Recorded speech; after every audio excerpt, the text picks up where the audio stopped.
Tere! Tutvustan teile, kuidas esitada avaldus välispraktikale Erasmus+ projekti raames. Kõigepealt vajutage nupu Dokumendid.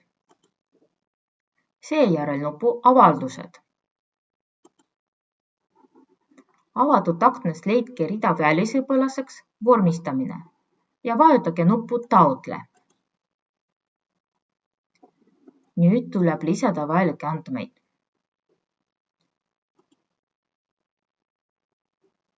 Valige asutus, sihtriik uuendatakse automaatselt.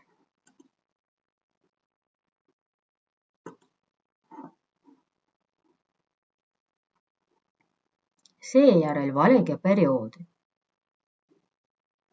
Näiteks 22-23 õppeaasta.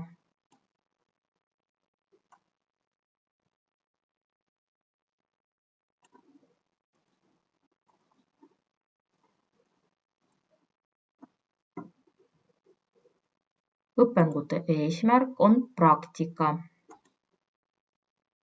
ja õppeprogramm Erasmus+ programm kutseõppe.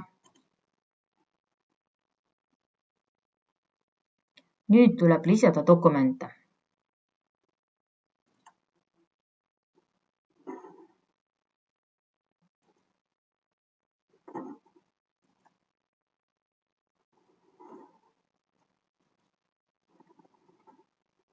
Vajutage nuppu Salvesta ja nüüd on võimalik lisada järgmine dokument.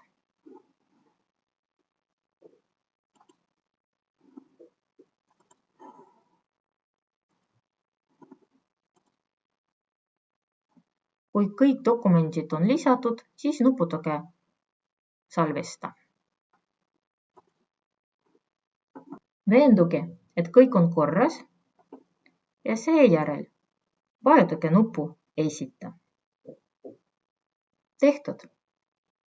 Teie avaldus on esitatud. Soovin teile edu ja tänan tähelepanu eest.